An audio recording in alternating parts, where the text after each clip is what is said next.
Good evening, friends. I'm really grateful to the organizer of the ESD and particularly my friend Athanasios Papasaurus for this very kind invitation. I really regret that I couldn't come in person. I really love to come to this beautiful city in Spain.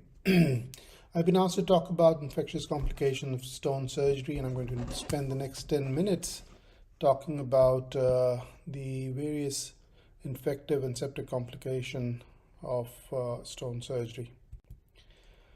We know that urinary tract infections constitute a significant burden on the healthcare of any system in the world. If you look at the data coming from the United States, there is substantial patient and economic costs associated with sepsis, which is close to about $24 billion. Urosepsis is one of the leading cause of morbidity and mortality in the management of patients with urinary abnormalities and otherwise as well. It is the leading cause of mortality in patients with kidney stone disease, which is further complicated by comorbid conditions, significant stone burden, spinal cord injury, and other neurogenic factors. If you look at the CROWS data, it reveals that there is a low but significant mortality rate associated with PCNL, which is 0.04%. It's extremely low, but for a minimally invasive surgical procedure, it is not 0%. Well, there is a spectrum of post-operative inflammatory and infectious complications related to any surgical procedure. SIRS, which is various factors, which is basically inflammatory response, various factors, which includes the high temperature, respiratory rate, heart rate, the WBC count, and greater than 32, less than 32 PCO2, which can further get complicated by a condition called sepsis, which is twice the SIRS, if you can put it simply. Typically due to an infectious etiology. This can become severe sepsis with signs of end organ damage and hypertension with greater than 4 lactate, and septic shock, which is persistent end organ failure. Now we know that stones are associated with infections, and stones are a cause of infection, and not only a cause, but stones can form because of infection. So preoperative midstream urine collection and evaluation is important. It is shown that the renal pelvic cultures are much more representative than the midstream urine cultures. And now it is clearly indicated that the stone cultures, something which is not very frequently performed in most parts of the world, are better representative of the actual cause of SIRS and sepsis post PCNL. So intraoperative stone cultures and renal pelvic urine cultures are a better indicator, and it is shown that they can direct proper use of antibiotics. The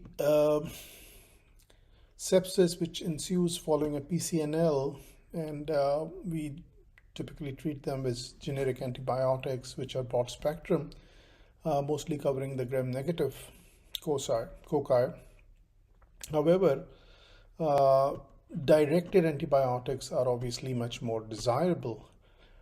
This may not be, the culture results may not be available for the next 72 hours, and that may be a critical phase.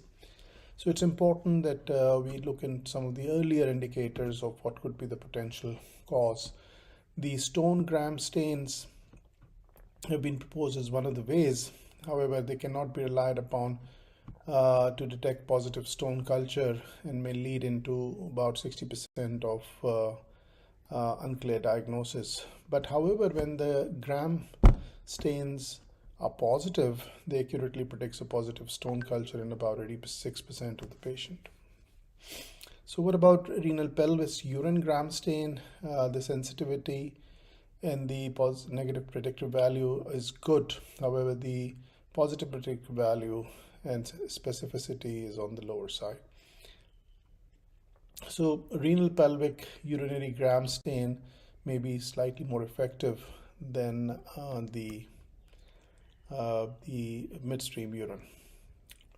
So how do you do stone culture? There are various ways of doing it. Unfortunately, most centers in the world don't do urine culture. Typically, the stone is washed with sterile water. The stone is then crushed in a sterile mortar and using a sterile pestle.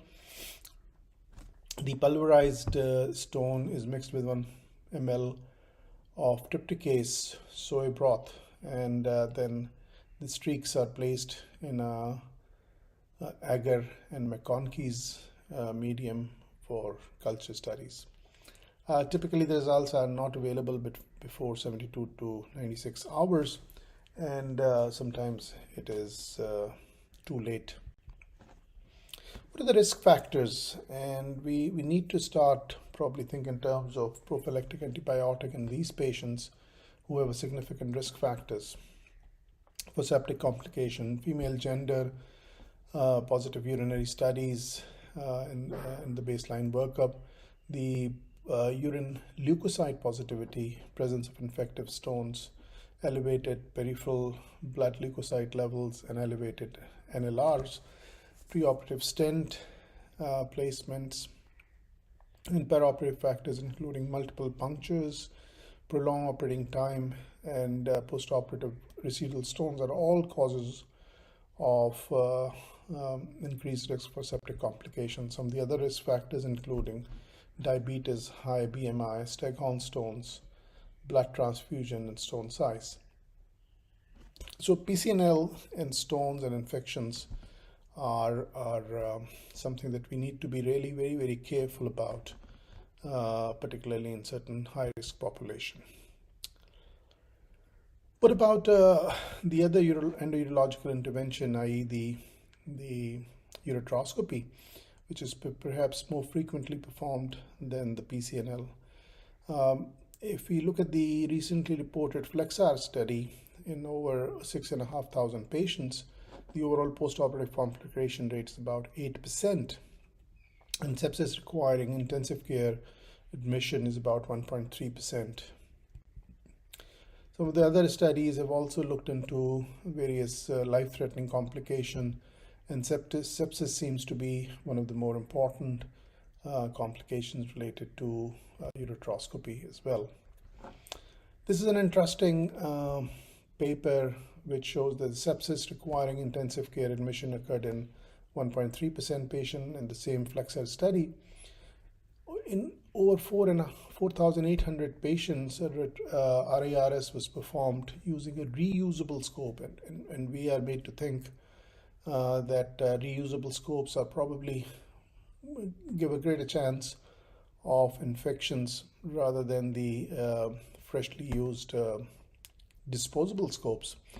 However, in this large database, it shows otherwise. So proper sterilization can be one of the ways of decreasing the cost of procedure by using the reusable scopes.